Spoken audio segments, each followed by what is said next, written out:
Sesungguhnya di dalammu, di dalam manusia rohanimu, jangan muncul manusia duniawimu. Maka ketika manusia duniawi kita muncul, saudara menghancurkan bungkusnya, menghancurkan tampilannya. Jadi bungkus itu aksesorismu. Tuhan mau melihat manusia rohmu di dalammu. Jika manusia dagingmu lebih dominan, maka dia akan menilai semua. Makanya jaga hidupmu, jaga perkataanmu, jaga sifatmu, jaga karaktermu. Karena dia akan menilai semua hidupmu.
Bekerjalah ya Roh Kudus pagi hari ini.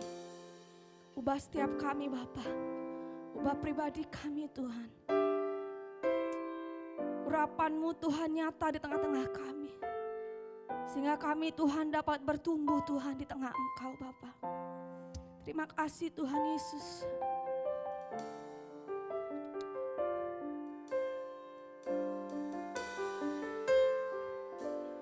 Roh Kudus hadir di sini, pribadi yang menawan dan suci. Ku rindu mendekat, mengerti hatimu, berjalan dalam kehendak-Mu. Roh Kudus, Roh Kudus, manis dan lembut, penolong yang sejati dan suci. Ku rindu mendekat, mengerti hatimu, berjalan dalam kuasa-Mu. Bekerjalah ya Roh Kudus, berkatalah lebih lagi. Urapan-Mu, lawanan-Mu, kala yang ku perlu. Kau terutama di hidupku.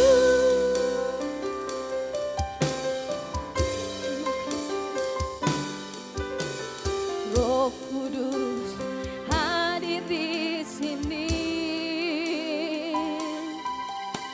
pribadi yang menawan dan suci.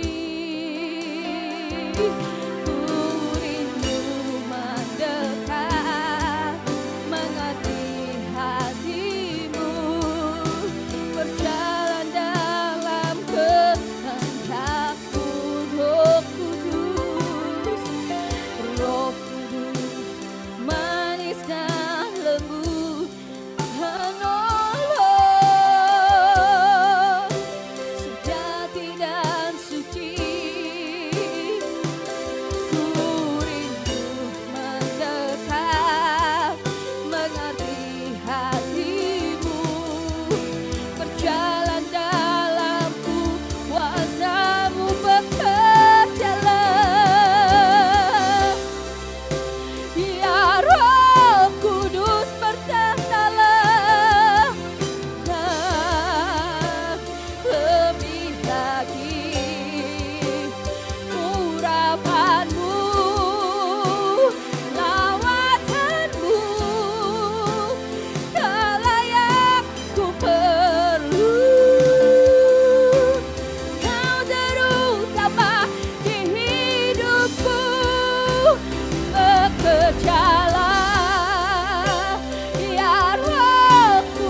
bekerjalah saat ini. Engkau yang memulihkan keberadaan kami umat-Mu. Berkaryalah Roh Kudus, perbaharui hidup kami. Kami percaya Tuhan, ketika Roh Kudus bekerja, Dia akan memulihkan setiap kami umat-Mu. Dia memulihkan kami ya Bapa. Dia memulihkan kami keseluruhan Tuhan. Bekerjalah Ya Roh Kudus, bekerjalah. berkatalah Makasih Tuhan. lebih lagi urapanmu, lawatanmu, kaulah yang ku perlu. Kau terutama di hidupku,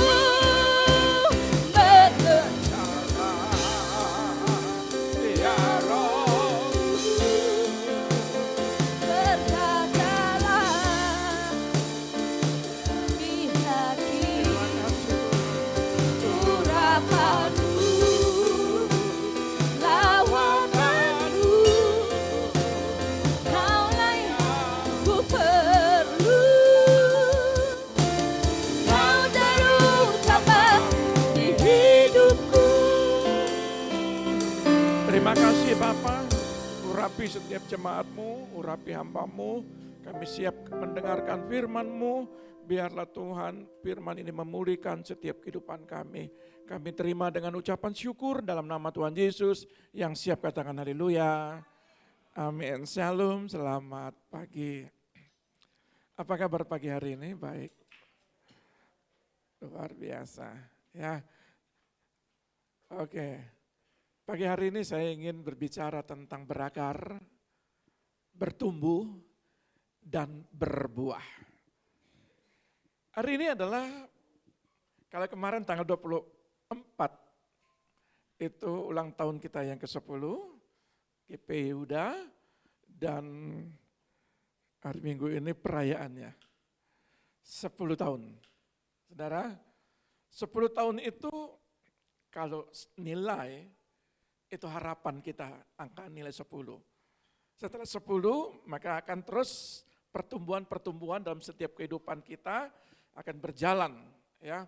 Kalau kita lihat bahwa 10 menurut di dalam dunia pendidikan itu angka yang sudah sempurna. Tetapi di dalam kerohanian, ya, pertumbuhan itu harus terus konsisten, tidak cukup hanya sebatas puas. Maka perjalanan ini mulai dari benih, ya, benih kalau kita perhatikan, maka bagaimana saya akan membawa sebuah perumpamaan tentang pohon korma, benih, ya, dari benih yang kecil itu mesti ditanam dulu, mesti di bawah. Ya. Kalau kita perhatikan, ya, kata ritso ini nanti dalam bahasa aslinya, ya, kata berakar. Perhatikan baik-baik bahwa setiap pohon seberapapun besarnya, kalau kita lihat pohon beringin pun juga, maka akarnya itu akan memperkuat. Ya. Benih yang sudah ditabur, yang ditanam, maka akarnya itu mulai demi sedikit dia bertumbuh. Ya. Nah, pertumbuhan yang di dalam itu sangat menentukan untuk pertumbuhan yang ke atas. Maka pada waktu kita berjalan tahun-tahun pertama, saya itu banyak komprominya. ya namanya tahun pertama ya sudahlah, ya. Tahun kedua, ya, tahun ketiga, keempat dan seterusnya, saya mesti naikkan levelnya. Ya. Maka kalau sudah 10, angka 10 berarti ketika saudara ujian, ya, ketika ditanya berapa nilainya, waduh ada anak sekolah ya, 10 Pak, 10 Pak Guru, 10 Guru, pintar. Enggak ada berkata 10, dasar kamu bodoh, kan enggak mungkin ya. Pasti berkata pintar. Kalau bisa 10, 10, 10 dan 10 dan 10 dan 10 dan 10. Itu harapan. Tetapi terkadang ketika kita dapat nilai di bawah 5, di situ sesungguhnya ya harapan yang tidak sesuai dengan apa yang kita mau. Terkadang liku-liku dalam dunia pendidikan seperti itu. Pertumbuhan juga begitu. Pertumbuhan pohon terkadang ketika di akarnya sudah kuat, ya ada juga pohon yang tiba-tiba ke atasnya dia kering. Sehingga batang-batangnya tidak menghasilkan buah. Lalu itu mau siapa ditebang. Padahal di akarnya sudah ada akarnya. Maka kalau kita perhatikan bagaimana pohon-pohon yang pohon jati ketika ditebang itu akarnya pun mesti dicari.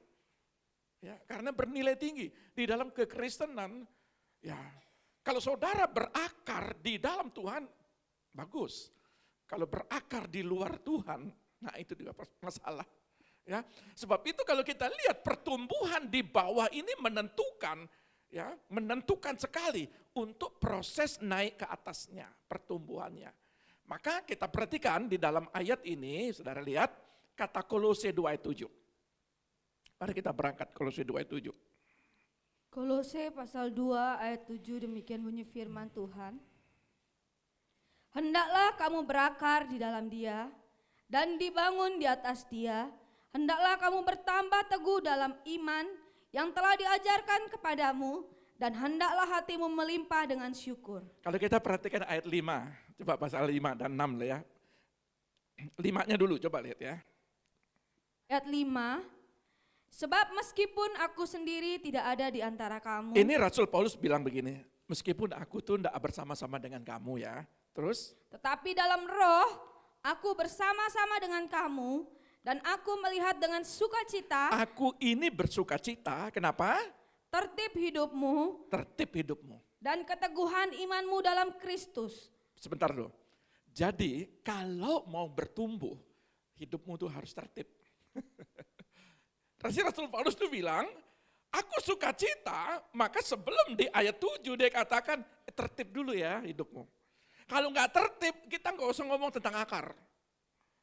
Karena apa? Kadang banyak sekali hidup kita ini nggak tertib. Semaunya. Sama Tuhan itu semaunya. Suka-suka. Ya. Jadi ayat yang ke-6, kata sudah tertib, ayat ke-6 bilang apa? Ayat 6. Kamu telah menerima Kristus Yesus. Kalau kamu sudah tertib hidupmu, sudah dipulihkan, berjalan dalam pemulihan itu, ya. Lalu dikatakan kamu terima Yesus ya. Setelah terima Yesus, apa dia bilang? Tuhan kita, karena itu hendaklah hidupmu tetap di dalam Dia. Hidupmu tetap dalam Dia. Kalau mau berakar, bertumbuh, berbuah, artinya saudara harus tetap di dalam Dia. Ya. Nah, saudara lihat, berarti saya ingin bagi 3 poin ini dari ayat 7 ini. Hendaklah kamu berakar di dalam Dia dan dibangun di atas Dia. Ya. Yang kosong nanti bisa diisi. Ya. Hendaklah kamu berakar dalam Dia dan dibangun di atas Dia, itu berakar. Ya. Lalu di ayat selanjutnya dikatakan hendaklah kamu bertambah teguh dalam iman yang telah diajarkan kepadamu. Jadi bertambah teguh itu ada pertumbuhan. Ada sesuatu harapan. Hendaklah kamu bertambah teguh di dalam iman. Jadi bertumbuh di dalam iman ada kenaikan, ada progres. Ya, kalau saudara sudah tertib hidupnya, hidup di dalam Dia, maka ayat selanjutnya setelah 10 tahun, jadi kalau saudara masih bayi rohani ya istilahnya Tuhan itu tidak terlalu banyak nuntut saudara. Ya, terus masuk di dalam tahun pertama saudara mulai yakin dan percaya, tahun kedua saudara mengalami baptisan, tahun ketiga terus berlanjut. Itu proses demi proses.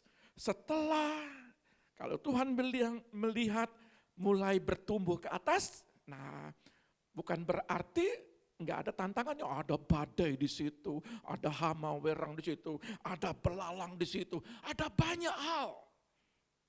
Ya, pertumbuhan ke atas, nanti belum lagi berbuah, di berbuah pun ada banyak ya. Ada mungkin burung gagak di situ, ada orang yang mencuri dengan galak. buah itu. Jadi maja'al, pertumbuhan itu terkadang saudara tidak bisa menikmati buah itu. Kenapa?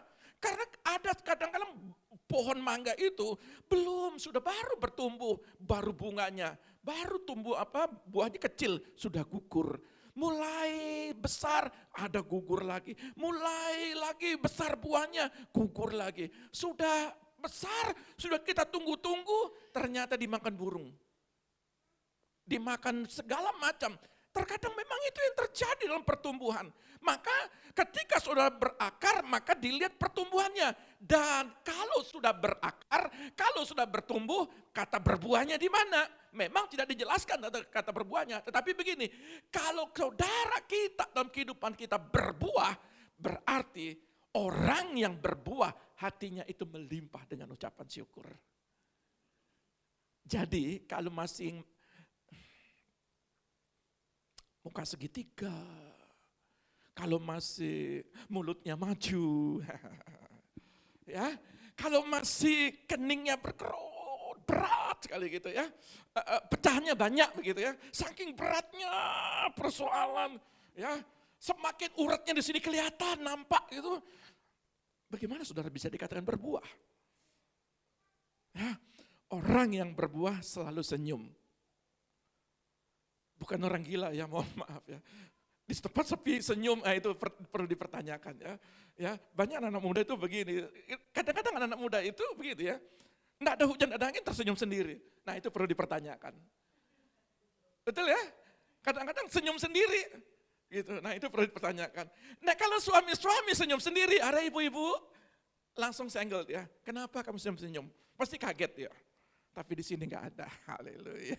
Dia senyum sama Tuhan, ya. Haleluya. Hendaklah hatimu melimpah. Mari kita akan menjelaskan di dalam hari ini. Jika kita tidak mengalami proses untuk berakar dan bertumbuh, maka kita tidak berbuah dan akan mati secara rohani. Jadi proses itu baik ya. Jangan marah dengan proses. Kalau saudara mau berakar, maka jangan heran saudara itu akan diproses Tuhan. Kalau saudara mau bertumbuh, maka saudara akan diproses Tuhan. Apalagi berbuah. Berbuah pun di situ, wah itu tuntutannya besar. Makanya ada banyak orang itu nggak sanggup dengan proses. Proses kecil aja kadang-kadang tergeletak, terkapar. Ya. Oleh sebab itu firman Tuhan bilang begini, untuk berakar, bertumbuh dan berbuah, kita harus ada dalam komunitas rohani. Hidup kita harus ditanam di tanah yang baik dan subur. Ya, harus di tanah yang baik dan subur. Makanya karena saya harus mempercepat, karena nanti sebentar ada acara, saya tidak menjelaskan tentang benih yang ditabur. Ada yang di tanah bebatuan, ada yang di pinggir jalan, ada yang di bebatuan, ada yang di semak berduri, ada di tanah yang subur.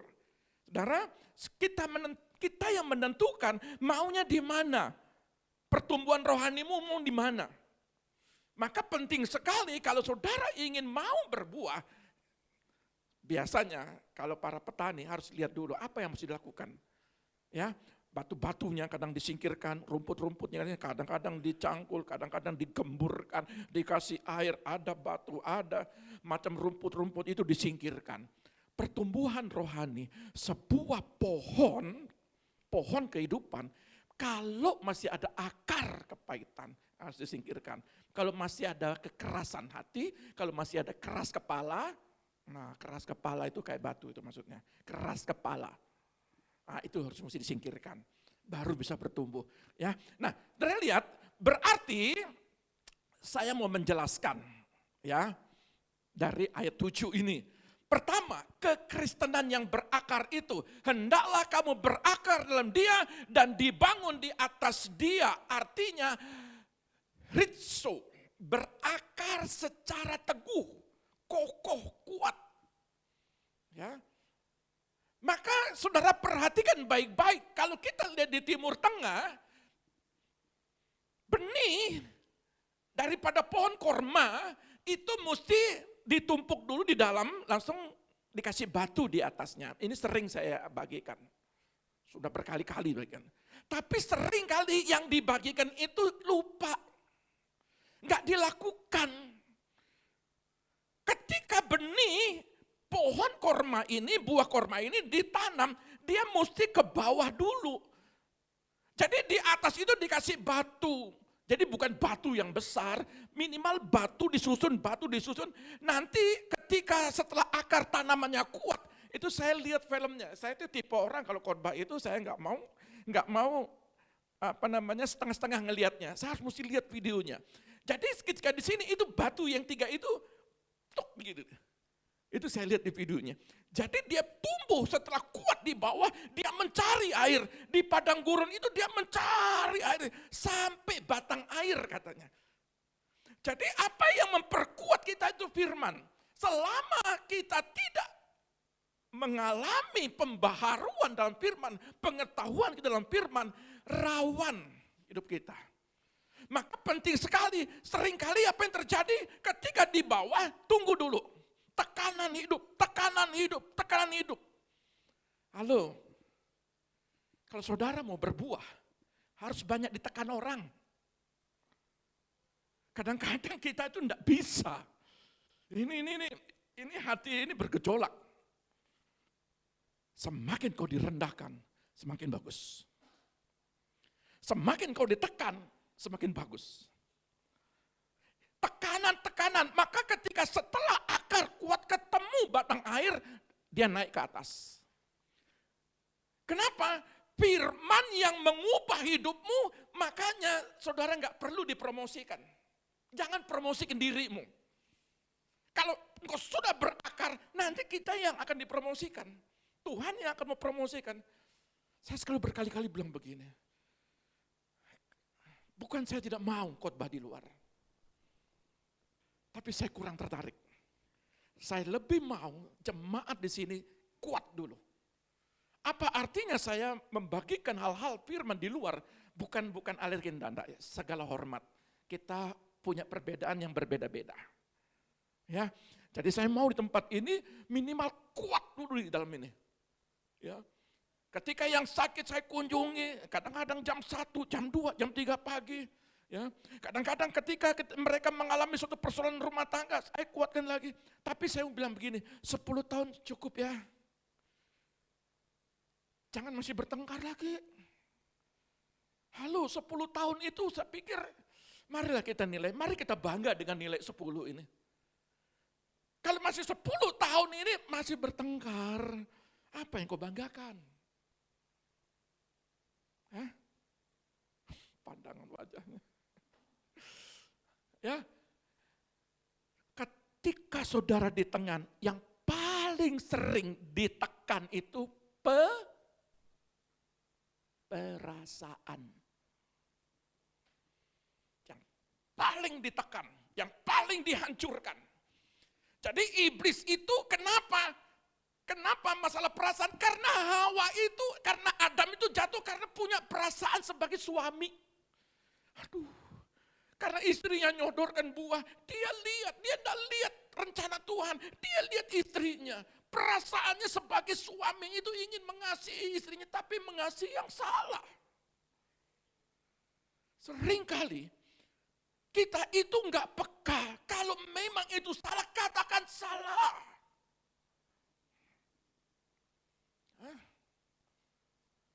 Dia anakku, aku harus bela. Salah bagaimanapun dia tetap anakku. Aduh, kadangkala perasaan itu dominan. Oleh sebab itu kata ritso itu berakar secara teguh. Setiap persoalan, setiap permasalahan engkau kuat di dalam itu. Ditempa kuat, dihancurkan kuat, difitnah kuat, disingkirkan kuat, diomongin kuat, diambil segala sesuatu yang menjadi apa kepunyaanmu, kesehatanmu kah diambil, tetap kuat. Saya pun masih kontrol, tapi tidak mengganggu pelayanan. Saya mau sampaikan, jangan engkau nilai di tempat ini, kalau ada orang tertatih-tatih dengan biaya sekolah, lalu engkau nilai dasar kurang berdoa, bertobat engkau. Kalau ada sampai yang ngomong begitu, yang ngomong itu harus bertobat. Jangan pernah menilai orang. Kalau dia di dalam kesulitan, keuangan, jangan pernah kita menilai. Siapa tahu dia lagi diproses. Ya, apapun itu. Jangan pernah ketika dia mengalami kegagalan, lalu kau langsung klaim dengan tinta merah, dikasih spidol lagi. Memang rumah tangga ini enggak bagus, enggak becus. Hati-hati kita ngomong. Tidak boleh kita menghakimi. Tidak boleh kita menilai seseorang. Ya. Sebab itu, saudara lihat, di dalam pertumbuhan ini, yang pertama, akar memberikan pohon kekuatan, menjadikan kokoh untuk tegak berdiri. Itu berbicara kestabilan. Jadi proses itu bicara kestabilan rohmu. Di situ kau bisa melihat, kalau masih emosi berarti tidak stabil. Ya, kalau masih pendengarannya peka dengan kejelekan orang, itu tidak stabil rohnya. Dia masih berada di bawah tanah, dia belum berbuah. Makanya kalau cepat, mohon maaf kata, kalau cepat tersinggung, engkau belum stabil. Engkau masih di bawah. Amin. Izinkan hari ini sekalipun keras firman-Nya, izinkan supaya kita bertumbuh dan berbuah lebat. Saudara sudah berbuah, tapi Tuhan mau saudara tetap berbuah yang lebat. Karena kita bicara upah nanti. Ketika saudara memiliki upah di sorga, saudara senang, makasih Pak Yakub. Dulu firmannya di rumah kadang-kadang nggak ditempeleng, ditusuk-tusuk jantung saya. Hati saya ditusuk-tusuk. Bagus, supaya engkau punya upah di sana. Ya, dari lihat. Tolong Amsal 12 ayat 3b. Amsal pasal 12 ayat 3b, demikian bunyi firman Tuhan. Tetapi akar orang benar tidak akan goncang. Saya ingin menanamkan saudara, berakar dalam Tuhan, berakar dalam Yesus, supaya kehidupan saudara hidup dalam kebenaran, maka segala proses tidak akan menggoncangmu. Saudara lihat, ketika akar orang benar selalu ada di tanah yang benar, ya, berakar kuat ke dalam. Jika tidak, maka kita akan menjadi orang Kristen yang dangkal, yang mudah goyah, roboh, ditiup oleh rupa-rupa angin pengajaran. Sekarang banyak sekali angin pengajaran. Akhirnya waktu ketika kami kuliah, itu pun sebenarnya kita tidak berbicara tentang Kristen progresif. Akhirnya ada satu dosen yang dipercayakan untuk membahas Kristen progresif. Belum duit tunggal. Ya. Ada yang berkata Yesus bukan Tuhan. Itu pun juga menjadi perdebatan. Ada berbagai macam sekarang di YouTube, di media. Pengajaran-pengajaran, kalau saudara berakar dalam pengajaran, saudara tidak akan goyah. Ada yang bertanya kemarin sama saya. Pendeta bertanya. Mereka bertanya, Pak, bagaimana dengan masalah pendeta A ini, pendeta G ini? Saya katakan, emang Petrus nggak pernah jatuh? Pernah. Tapi apakah itu menggagalkan rencana Tuhan buat dia? Tidak. Tidak boleh. Ketika orang dalam kelemahan, di dalam kesalahan, lalu kita mengklaim.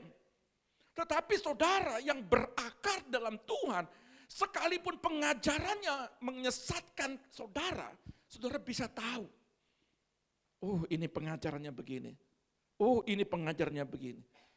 Pengajaran-pengajaran di akhir-akhir ini sangat membingungkan bagi orang yang tidak mengerti firman. Tapi kalau saudara mengerti firman, pengajaran apapun tidak menggoyahkan. Amin. Nah, saya lihat ketika kita berbuah, akar memberikan pohon kapasitas untuk menghasilkan buah atau reproduksi. Seperti pohon korma ini, ketika batang-batangnya itu sudah mulai naik, itu kan yang lama ditebang, muncul lagi. Pohon korma tidak akan pernah habis buahnya, dan akan terus berbuah, Makanya kenapa firman Tuhan berkata kepada pohon korma ini menjadi landasan kekristenan kita juga. Saudara lihat, Tuhan mau saudara itu berbuah. Amsal 12 ayat 2b. 12b, tetapi akar orang benar mendatangkan hasil. Kalau saudara hidup dalam kebenaran, mendatangkan hasil. Kalau saudara perhatikan, setiap batang-batang yang sudah tua, ya, bukan artinya kalau saudara tua harus disingkirkan, enggak, bukan begitu bahasanya ya. Ketika batang-batang yang sudah tua, yang tidak lagi istilahnya kita lihat sebuah pertumbuhan, yang tua, yang kering itu ditebang. Muncul lagi tunas, muncul lagi tunas, muncul lagi tunas, sehingga sudah lihat berbuah, berbuah, berbuah. Artinya setiap kehidupan di dalam kita, kalau masih ada yang berakar, kalau masih ada istilahnya batang-batang yang tidak berbuah, singkirkan. Apa itu? Kecewa. Yang ke kanan sudah mulai tua lagi, artinya apa? Sudah enggak bertumbuh lagi, tebang. Apa itu? Kepahitan. Apa itu? Kalau sudah enggak bertumbuh lagi, enggak hijau lagi, sudah mulai kering, jangan dipelihara. Coba perhatikan. Pohon kelapa pun kadang-kadang kalau saya lihat naik ya, saya kan suka di pantai itu untuk hirup udara. Dan saya melihat para petugas itu naik. Yang kering-kering itu ditebang, dipotong. Karena apa? Karena itu bukan sekedar indah dipandang mata, tetapi itu juga menghalangi sebuah pertumbuhan, indah bagus. Artinya hal-hal yang membuat engkau nyaman dalam kehidupanmu. Jangan simpan kecewa itu sampai bertahun-tahun. Jangan simpan istilahnya akar kepahitan, jangan simpan kemarahan, jangan simpan sakit hati kepada orang. Itu sampai puluhan tahun, itu enggak bagus. Enggak bagus. Itu menghambat pertumbuhan. Jadi begini, kalau saudara umpamanya ada menyakitin hatimu. Orang yang menyakitin itu sangat melukai ya. Obati hatimu. Kalau bisa ketemu sama dia, jangan terlalu banyak menuntut bahwa dia yang harus memaafkan. Jangan terlalu banyak menuntut. Kalau sudah selesai, mau besok berjalan bersama, tidak berjalan sama, tidak menjadi ukuran. Karena tabiat orang itu selalu itu melukai, selalu menyakiti, dan selalu. Ada ayat bilang begini, ragi yang sedikit ya akan merusak adonan, ragi yang kurang baik itu akan merusak adonan. Sudah tahu hidupnya enggak baik, sudah tahu omongannya enggak baik, ya jangan ke sana. Betul enggak? Seringkali kita itu menerima konsumsi bertahun-tahun. Kita terima konsumsi dari orang itu untuk merusak pertumbuhanmu. Kalau memang itu merusak, jangan. Pergaulan yang buruk akan merusak kebiasaan yang baik. Kalau memang itu membawa dampak yang buruk, jangan. Yang penting kan saya enggak apa-apa, iya sekarang. Tapi konsumsi itu 3 tahun, 5 tahun kemudian, konsumsi itu benih itu dia tumbuh loh. Kenapa? Iya ya, dulu 5 tahun yang lalu saya pernah diceritakan sama orang ini. Begini. Hatimu jadi rusak. Usahakan konsumsi itu firman. Jadi ketika kita berakar, jangan limbah yang saudara ambil. Pohon kurma, kenapa bisa rusak ke atas kalau ketika disiram minyak tanah? Ketika disiram hal-hal yang merusak, sekalipun sudah tumbuh, coba siram dia.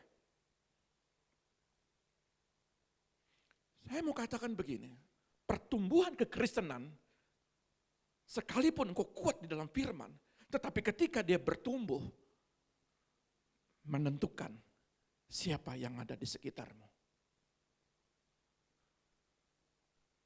Kalau engkau mau kuat, jangan biarkan telingamu menerima konsumsi yang tidak memberkati. Amin. Bisa enggak? Pernah terjadi enggak? Wadah, ada pohon sebelah itu kan dia kering. Saya pernah punya pohon mangga seperti itu. Tiba-tiba sebelah kiri itu kering, enggak berbuah lagi. kok aneh? Kok ke kanan itu berbuah lebat, kenapa ke kiri tidak? Oh ternyata di situ apa yang terjadi? Dia dikasih lingkaran gini, pernah ditebang orang, lalu dikasih minyak tanah, dikasih minyak. Tidak sehat. Saya maksudnya apa? Mau sampaikan begini. Sekalipun engkau kuat doa dan puasa, rajin ibadah, tapi kalau kau dengar konsumsi negatif, itu enggak menguntungkan pertumbuhan rohanimu. Maka dikatakan begini, hidup dalam kebenaran. Hiduplah dalam kebenaran. Maka di situ akar akan memberikan kapasitas kepada dahan, kepada pohon, kepada daun untuk terus apa? Tumbuh tunas, bahkan berbuah. Ada progres. Yang ketiga adalah akar memberikan makanan, vitamin kepada pohon, batang, carang, daun.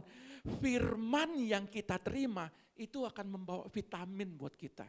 Apa vitaminnya? Kita bertumbuh. Apa vitaminnya? Ada sukacita. Apa vitaminnya? Damai sejahtera. Apa vitaminnya? Ada tantangan, tetap tertawa. Kalau sering tertawa sendiri itu gila namanya. Bukan itu maksud saya. Ya. Tetapi kalau saudara ditekan, saudara tersenyum. Ada yang ditekan, tanduknya keluar, betul kan? Betul. Hah? Di sini tidak ada kan? Puji Tuhan. Jadi semakin saudara mau melihat batang, carang, dan daun untuk menghasilkan buah, maka menentukan yang di bawah. Kalau saudara kuat dengan firman, Tuhan baca firman, kalau baca firman sebulan sekali itu kalau, repot. Ulang tahun ke-10, jangan sampai ulang tahun yang ke-10 saudara baru hadir. Baru baca firman, itu repot. Jadi begini, ketika saudara berakar adalah sumber untuk menyerap air dan makanan bagi pohon. Jika kita berakar di dalam Tuhan, maka Tuhan akan memberikan kita makanan rohani. Apa makan rohaninya? Bukan sekedar berkat saja. Ya, di tengah-tengah sakit, saudara tetap sukacita. Saya bersyukur mempunyai sebuah keluarga, saya mempunyai istri, mempunyai anak-anak. Ketika ada kelemahan, dia mengantar. Saya pun, kalau mamanya ini butuh sesuatu, malam-malam, jam 1 malam, ayo sudah kita jalan. Betul? Pernah loh makan bubur. Malam-malam pengen makan bubur. Namanya suami sayang istri. Ayo kita pergi. Jam 1 ternyata. Tadi pagi aku kepingin makan serabi. Seharusnya ya sudah saya pergi beli. Kalau orang berakar, bertumbuh dan berbuah, dia selalu sukacita melihat pasangan hidupnya. Amin.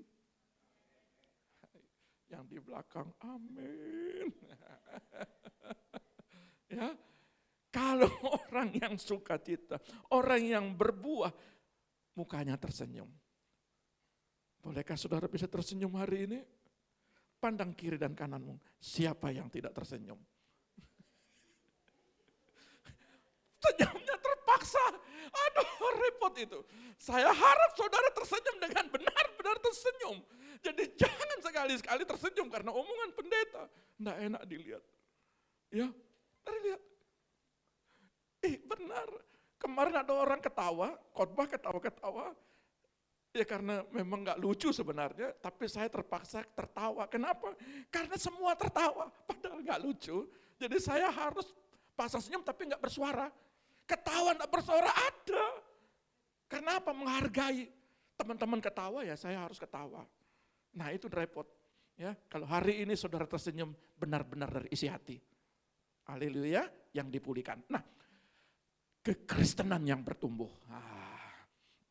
Hendaklah kamu bertambah teguh dalam iman yang telah diajarkan kepadamu. Saudara lihat, pertumbuhan yang sehat adalah Yakobus 1 ayat 21-22. Yakobus pasal 1 ayat 21 sampai 22, demikian bunyi firman Tuhan. Sebab itu, buanglah segala sesuatu yang kotor dan kejahatan yang begitu banyak itu, dan terimalah dengan lemah lembut firman yang tertanam di dalam hatimu, yang berkuasa menyelamatkan jiwamu. Tetapi hendaklah kamu menjadi pelaku firman dan bukan hanya pendengar saja, sebab jika tidak demikian, kamu menipu diri sendiri. Jadi firman harus tertanam dalam hatimu yang berkuasa menyelamatkan jiwamu. Tetapi hendaklah kamu menjadi pelaku firman. Ayat ini ada pertumbuhannya. Jadi kalau saudara mendengar firman, baca firman, maka saudara harus melakukan apa yang saudara baca. Jangan banyak baca, tapi enggak banyak melakukan. Itu bukan pertumbuhan. Jadi pertumbuhan itu artinya ketika saudara baca, jangan berbohong. Berarti kalau berbohong, saya harus buang. Masih ada yang mau bohong? Angkat tangan. Ada yang masih bohongin suami, bohongin istri, bohongin anak, bohongin orang tua, masih angkat tangan. Atau bohongin diri sendiri. Paling banyak bohong diri sendiri. Betul? Kayak tadi itu, pura-pura ketawa, padahal enggak lucu. Itu bohong diri sendiri.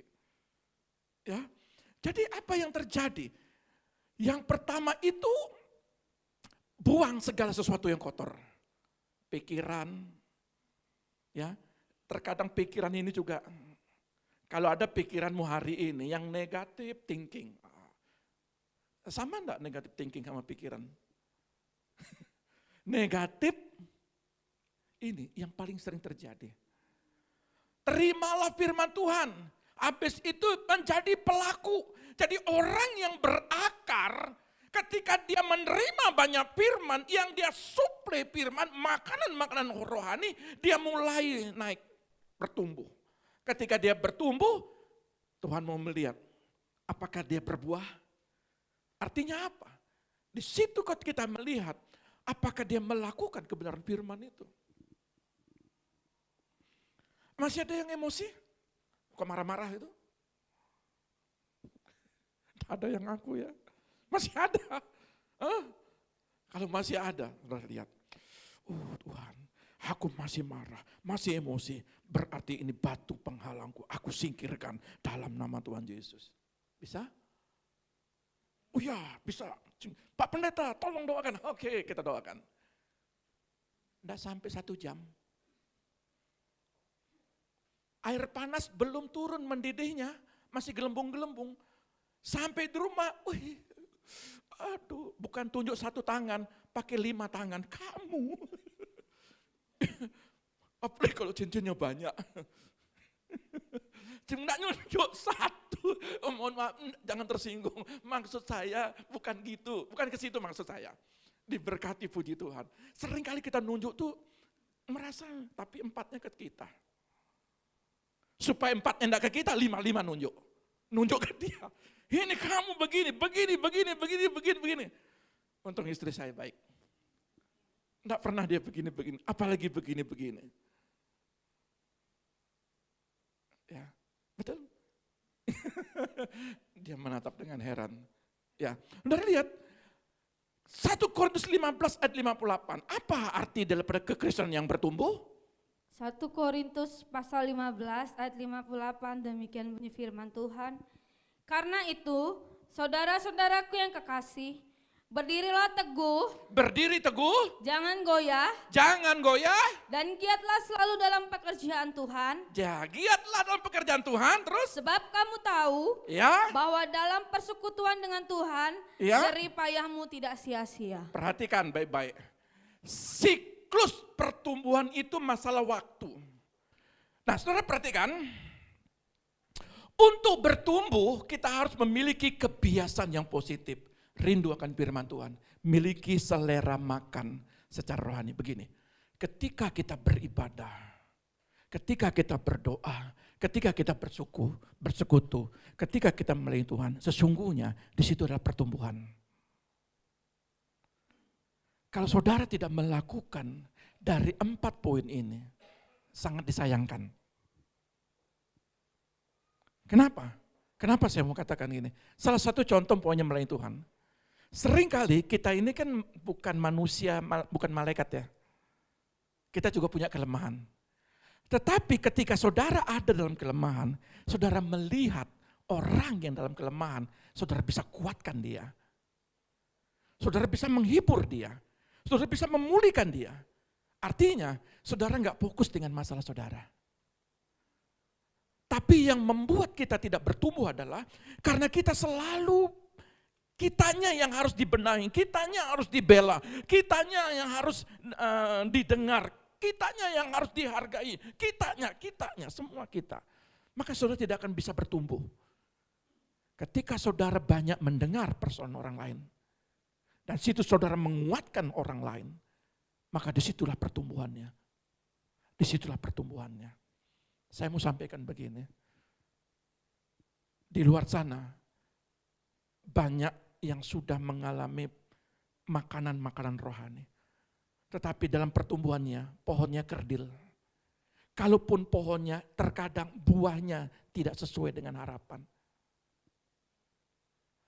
Ketika di bawah, saudara perhatikan, ada sekarang model pertanian, dia mesti disuntik, dia mesti dikasih istilahnya obat-obatan supaya buahnya itu semakin besar. Saya pernah lihat buah semangka, itu besarnya minta ampun. Tapi belum tentu manis, belum tentu merah. Lebih baik dari alami ada pertumbuhan. Bukan dipaksa, KKR itu boleh. Boleh. Tapi saya mau katakan, enggak cukup pertumbuhan rohani asal KKR aja. Enggak cukup. Pertumbuhan itu harus setiap hari konsisten. KKR itu hanya memompa sesaat itu. Tetapi kalau setiap hari engkau tidak pernah membaca firman, enggak ada artinya KKR. Kebangunan rohani. Kebangunan rohani itu sebagai sarana media untuk memacu kita terus setiap hari baca firman.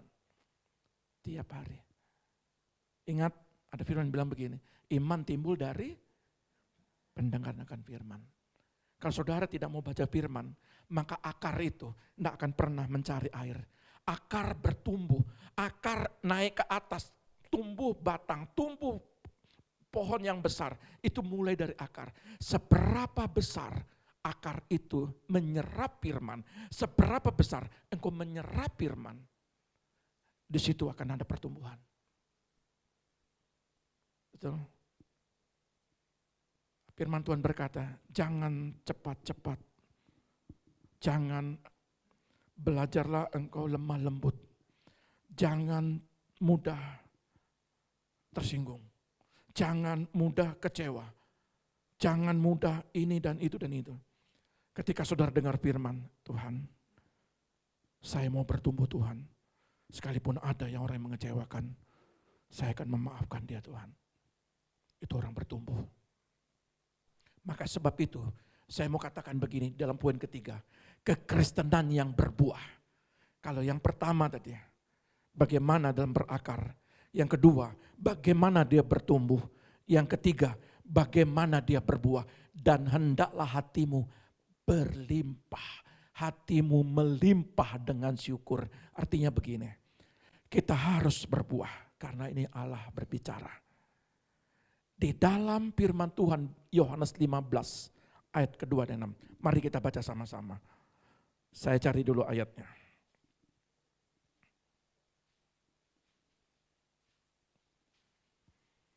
Ya, 15 ayat 2. Yohanes pasal 15. Kedengar baik-baik ayat ini. Ayat 2 mulai demikian bunyi firman Tuhan.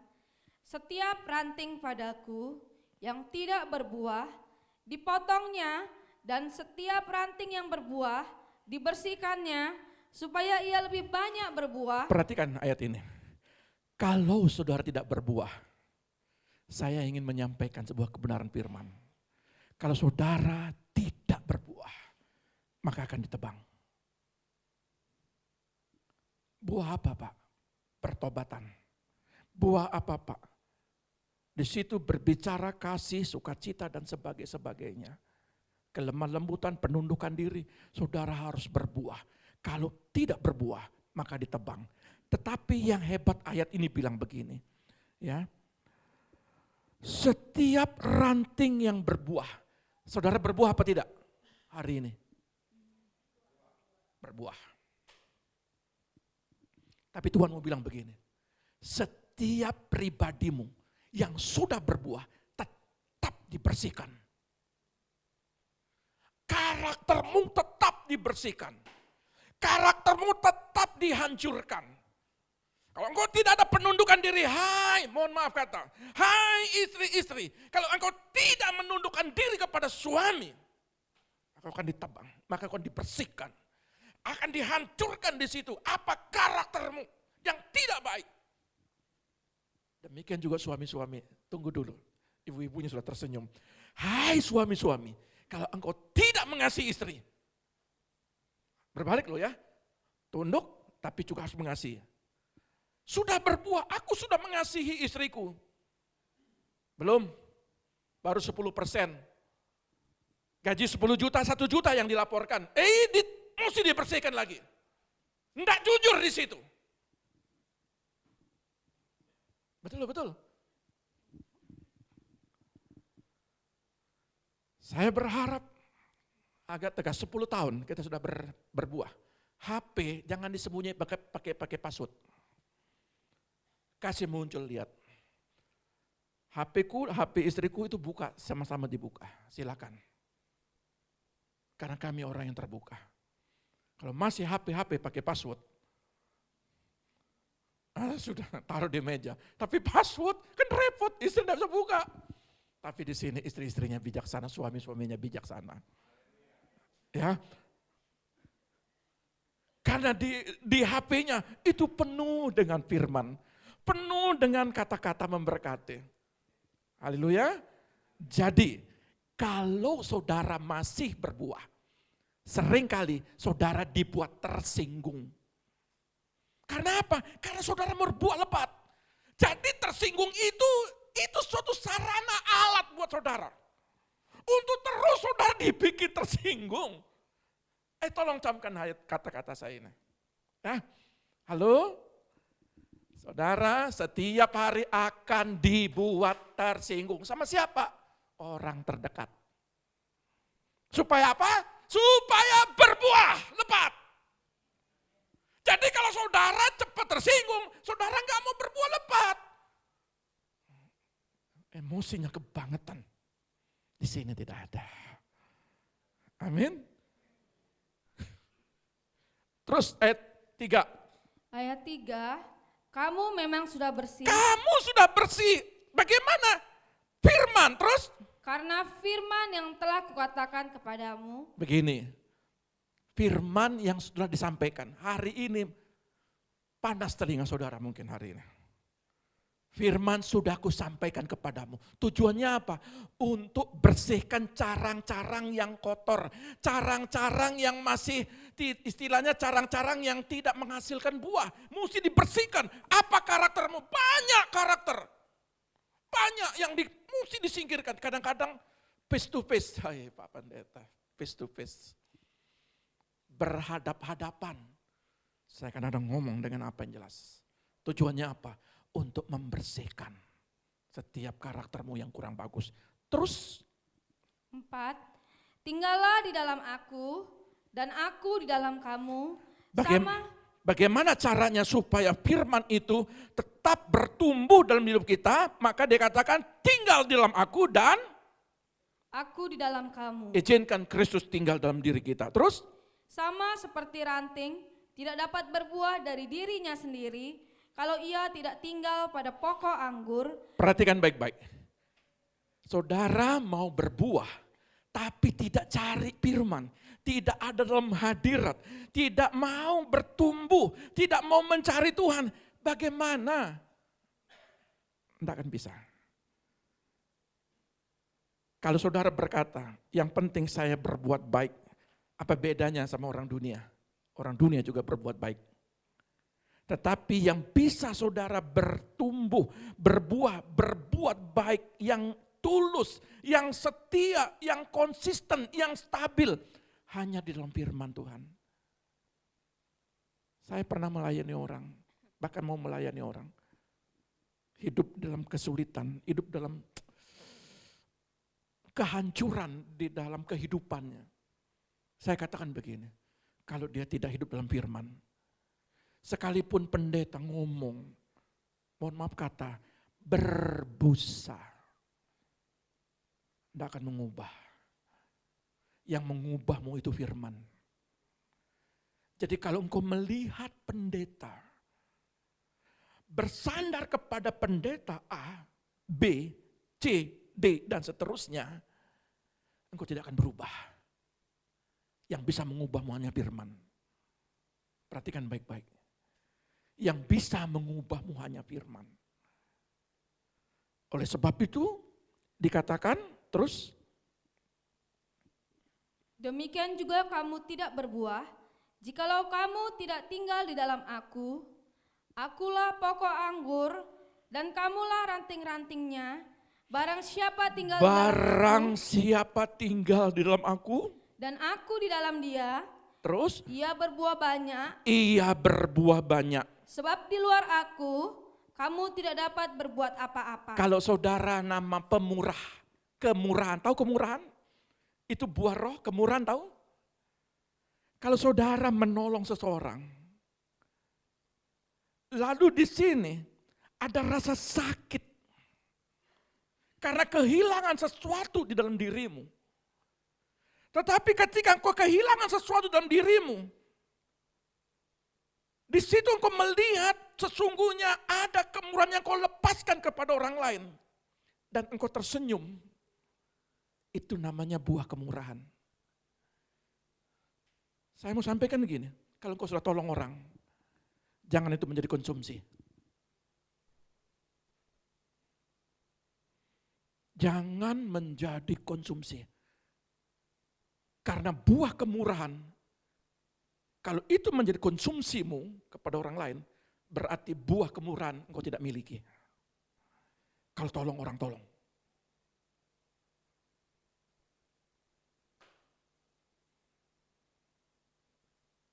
Sampai hari ini, enggak di FB, enggak di WA, enggak di status, masih membicarakan. Kami hamba-hamba Allah. Sesungguhnya buah kemurahan yang dia miliki itu hilang. Jadi kalau buah kemurahan, kalau engkau tolong, sampai rasa sakit itu keluar. Jadi kalau kau melepas segala sesuatu enggak merasa sakit, berarti itu belum. Jadi ketika engkau menolong orang sampai rasa sakit. Kenapa? Karena ada yang terhilang. Kalau kau memberikan kepada Tuhan sekalipun, ada rasa sakit. Itu kemurahan hatimu ada, itu bicara kemurahan. Satu kali kalau saya akan bicara tentang kemurahan ini. Saudara, relakan hatimu dengan buah kemurahan ini. Karena Tuhan ingin memakai saudara untuk menjadi saluran berkat. Ada banyak orang yang tergeletak. Ada banyak orang yang tenggelam. Dan hanya tangannya aja membutuhkan pertolongan saudara. Kalau itu pun dipakai saudara, artinya buah kemurahan itu ada dalam diri saudara. Ayat selanjutnya. Ayat 6. Barang siapa tidak tinggal di dalam aku, Barang siapa tidak tinggal dalam aku, ia dibuang keluar seperti ranting dan menjadi kering, kemudian dikumpulkan orang dan dicampakkan ke dalam api lalu dibakar. saya mau bilang ini ayat penutup saya. Tolong baca lagi sekali. Dan engkau renungkan ayat ini, baik-baik. Engkau lihat pelan-pelan ayat ini. Barang siapa tidak tinggal di dalam aku, Barang siapa tidak tinggal dalam aku, ia dibuang keluar seperti ranting dia akan dibuang keluar. dan menjadi kering, Dan menjadi kering, kemudian dikumpulkan orang dikumpulkan. dan dicampakkan ke dalam api lalu dibakar. Kata dicampakkan itu, tahu dicampakkan. Kalau diambil lalu dibuang, masih mending. Tapi kalau dicampakkan itu Coba tolong saudara praktekkan di rumah. Kalau ada anak-anak saudara lempar ini, nih, gimana perasaan saudara? Atau istri, umpamanya suami kasih duit, umpama kasih uang belanja. Umpama. Nih, gimana perasaan istri?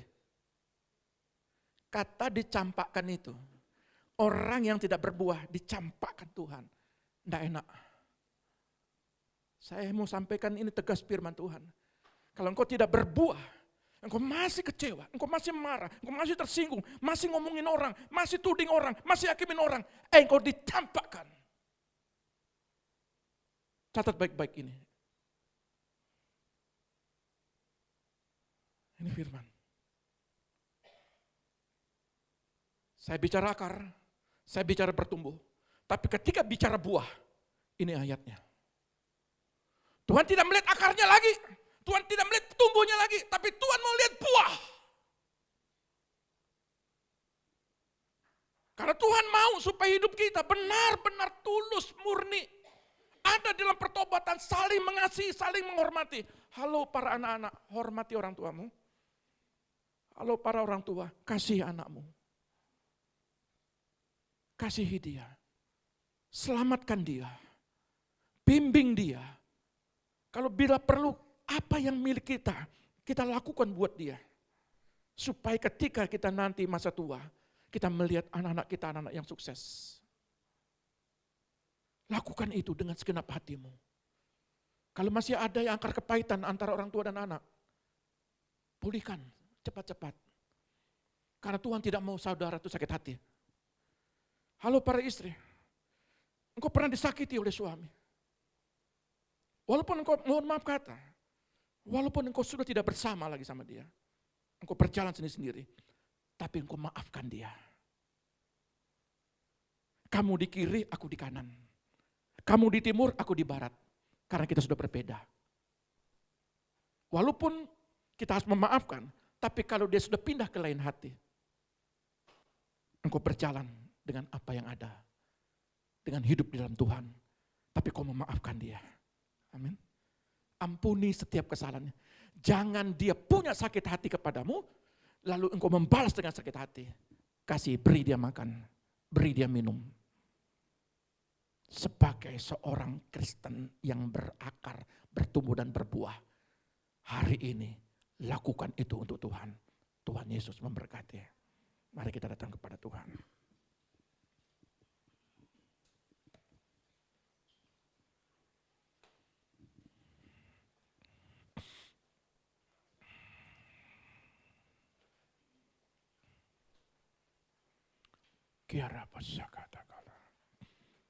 Bapak, terima kasih atas firman-Mu. 10 tahun sudah kami lewati. Kami mau berbuah Tuhan. Kami mau berbuah lebat Tuhan. Kami mau Tuhan hidup di dalam pemulihan demi pemulihan.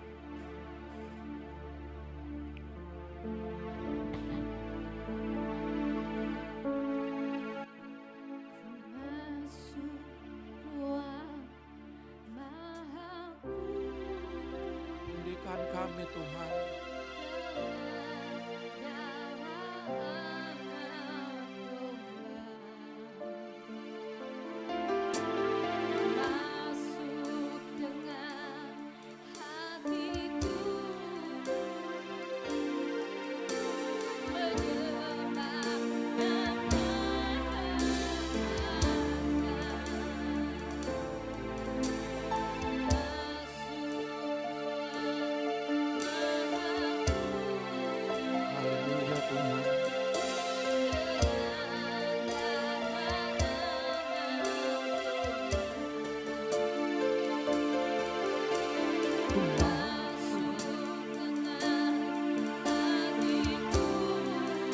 Terima kasih Roh Kudus. Pulihkan umat-Mu. Pulihkan kami Tuhan dalam hadirat-Mu. Bapa, pulihkan kami. Ampuni setiap kesalahan dan dosa kami. Kami mau datang Tuhan. Di Di dalam penyembahan kami mau dipulihkan Bapa. Oh Tuhan. Haleluya Jesus.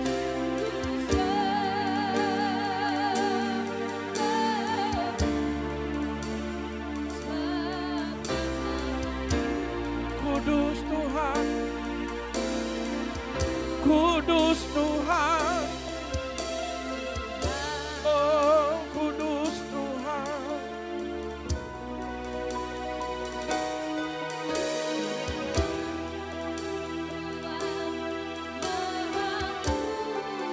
Terima kasih Roh Kudus Tuhan. Biarlah rasa kata-kata. Terima kasih Tuhan, kami mengucap syukur.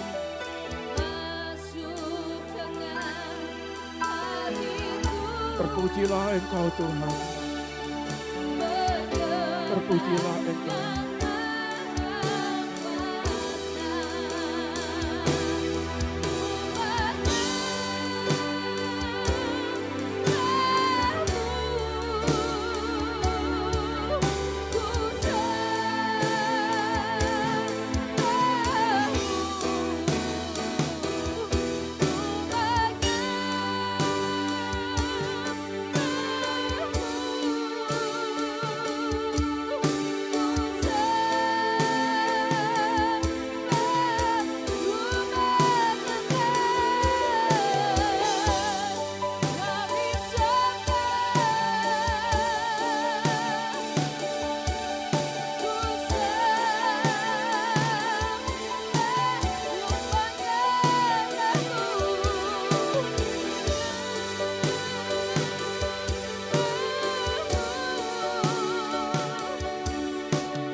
Kerajaan-Mu Bapa dalam rumah tangga kami Tuhan seperti di surga Tuhan.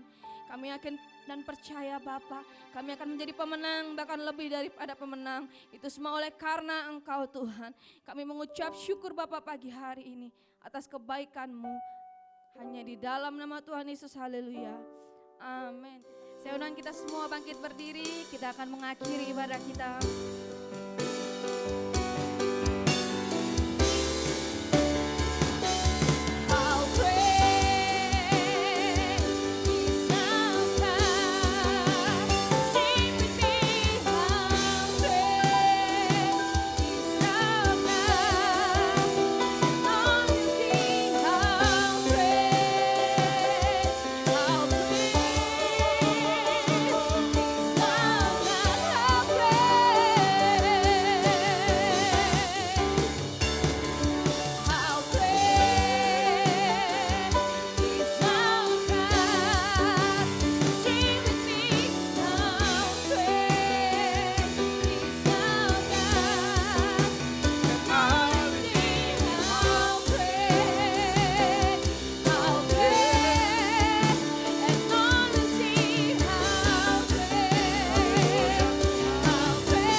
Bapa Sorgawi, ketika kami Tuhan mengawali dengan Engkau, di dalam Roh-Mu Engkau bekerja, dan kami percaya ketika kami mengakhiri ibadah kami, maka Roh-Mu yang sama akan menuntun dan membimbing setiap kami, sehingga kami mengalami pembaharuan dari hari ke hari. Kami akan terus berbuah, bahkan berbuah yang lebat. Di dalam nama Tuhan Yesus Tuhan, biarlah firman-Mu akan menjadi kebenaran dalam kehidupan kami. Kalau kami datang dengan ucapan syukur Tuhan, Kami pun pulang dengan ucapan syukur ini Bapa. Kami juga berdoa bagi orang-orang yang ulang tahun, umat-umat-Mu pada saat ini Tuhan, di bulan April ini. Mari Engkau memberkati mereka semua. Segala hidup mereka adalah hidup yang diberkati Tuhan. Perjalanan hidup mereka adalah perjalanan hidup yang diberkati Tuhan. Kami bersyukur Bapa. Sebentar Tuhan, kami ingin melihat kreatif anak-anak kami. Mari Tuhan, Engkau berkati Tuhan. Kami bersyukur pada saat ini, ulang tahun 10, Engkau yang memberkati kami semua. Angkat kedua tanganmu, terimalah berkat daripada Bapa di sorga. Diberkatilah kehidupanmu, diberkatilah keluargamu, diberkatilah anak-anakmu, diberkatilah semua aspek kehidupanmu. Setiap kesehatanmu Tuhan berkati, pendidikanmu pun juga Tuhan memberkati. Setiap lumbung-lumbungmu akan diberkati Tuhan. Apapun yang dikerjakan lewat tanganmu akan dibuat berhasil. Setiap kakimu melangkah, Tuhan juga akan memberkati. Kemanapun engkau pergi, engkau selalu diberkati Tuhan. Di dalam nama Bapa, Putra dan Roh Kudus, dalam nama Tuhan Yesus, semua yang diberkati Tuhan katakan haleluya. Amin.